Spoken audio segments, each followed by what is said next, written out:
Plans look to be in top gear as the Rives State Independent Electoral Commission prepares for the October 5th local government areas election in that state. Planned conduct of the LG elections follow the tenure end of the immediate past LG chairman in the 23 local government areas as well. According to the state electoral chairman, Justice Adolphus Enebele, the exercise will hold in all the 23 local government areas in the state. Governor Semelaye Fubara has since replaced the chairman of the local governments areas with caretakers following the expiration of their tenures. For this conversation, I'm now joined by Tony Okocha, Rives State APC caretaker chairman.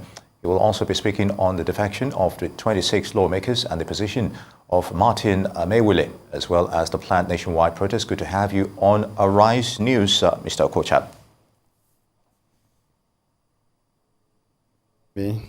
All right, let's start off with the position of the APC on the Martin Amewule and 26 other lawmakers who earlier in May defected to your party. It will seem the move is still generating controversy between the state government and the legislature. Why is that, you think? Okay, let me say categorically now. Hitherto, I tried to go around the matter because the matter then was a subject matter at the Court of Appeal. Now that the issue in the Court of Appeal has been laid off, I can now speak authoritatively. The Martin Amewule and his other 26 other colleagues, members of the Rives State House of Assembly, are members of the People's Democratic Party. I'm sure that if anybody visits with their ward today, visit their wards today, they will see them participating in their ward congresses. What happened was that there was a lacuna, there was a gap, there was a gulf between them as party PDP members and the governor of the state, who is also the leader of the PDP in the state.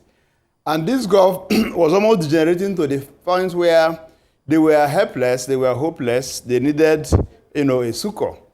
And we latched on that gap to begin to woo them to come over to our party. Some people will say, there's a difference between political defection and legal defection. And what the law recognizes is legal defection. What that means is that you can go to a hall and take a flag of a political party and begin to fly and say, that is political defection. The legal defection includes that you write a letter to your party resigning your membership of the party.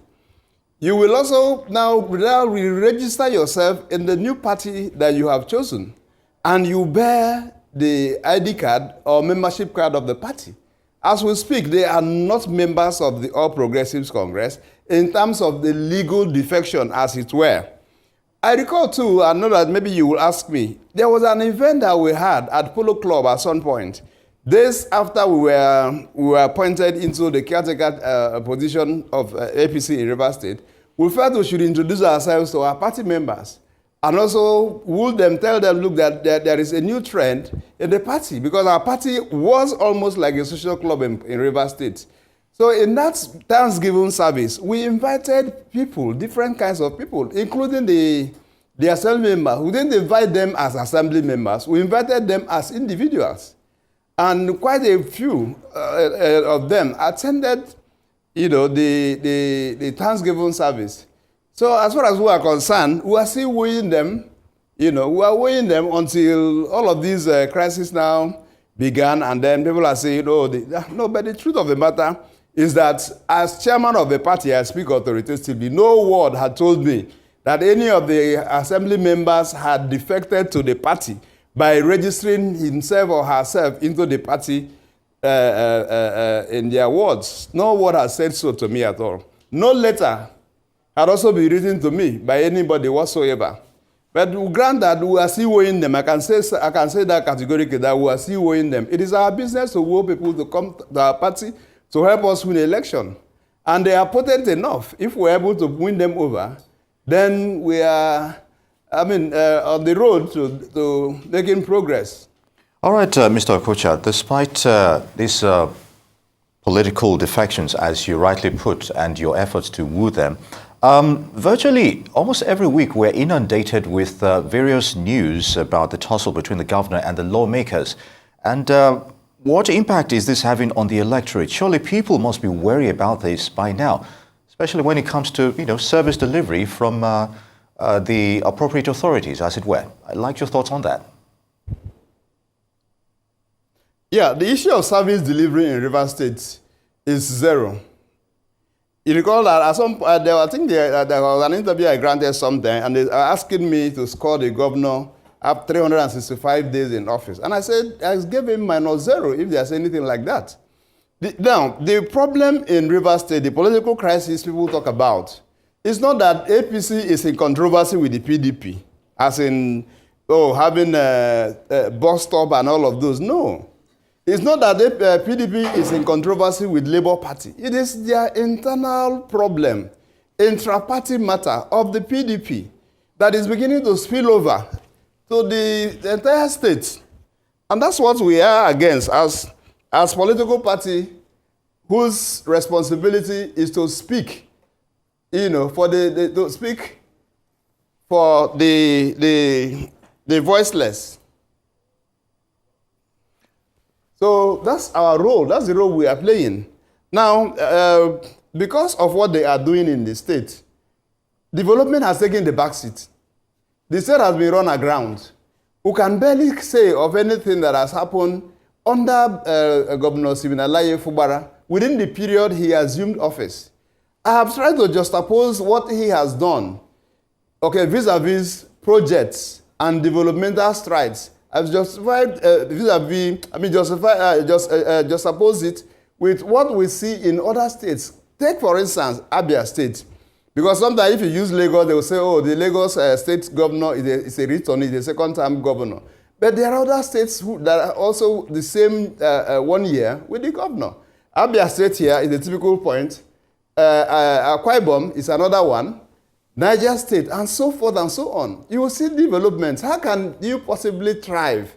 How can you possibly develop a particular place? How can you possibly make progress in an atmosphere of crisis, chaos that he himself, the governor himself, inflicted onto himself? I have said that the war or the crisis in Rivers State, which God will help us, should not go to war, is Governor Siminalayi Fubara versus Governor Siminalayi Fubara.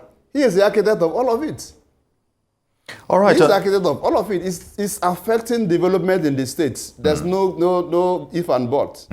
Indeed, Mr. Okocha. Now, let's talk about the forthcoming local government elections in River State. And of course, after the caretaker issue has been settled by the Supreme Court in this regard, I would like your thoughts on autonomy and accountability on public expenditure. When we do have a government regarding the local government level, how do we ensure that they're accountable to the people and they will actually, do what is expected of them after they get the funds directly from the federal government? I'd like your thoughts on that. Okay, you raised a lot of issues. You talked about local government election in River State, how and all of those. But I don't know, maybe in course of my response, I could be able to capture everything else. Now, in the states, you see, the worry we have in our state is that our River State is almost becoming a lawless state. It is now a state outside the confines of the Nigerian nation state. Because, why do I say so? The Supreme Court had come out in few weeks ago to talk about the autonomy of the councils, local government council, as third tier of government. The Supreme Court has said that in law, any other nomenclature outside elected representative in the councils cannot stand. In other words, the issue of caretaker, sole administrator, and all of those must die because they are not people-oriented. The Supreme Court has said so.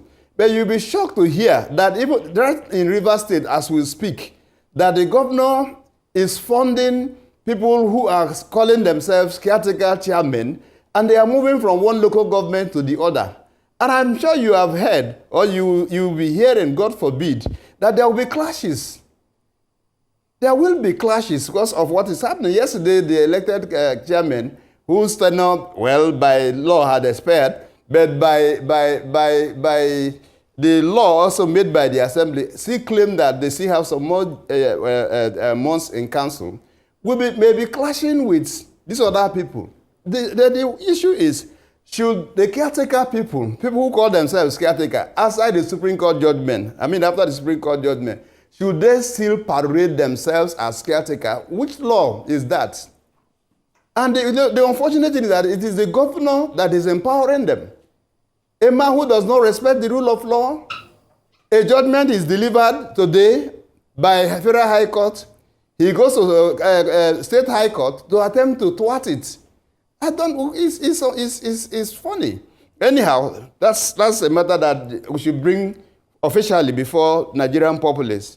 Now, the issue of local government autonomy, I am very comfortable with it, especially the area you have asked, the area of accountability. Now, how do they account? Now, you find that because the monies will get to them directly, they are also not aware that they do not have immunity. And so our own suggestion is that when monies are released to local government chairmen directly, they take responsibility.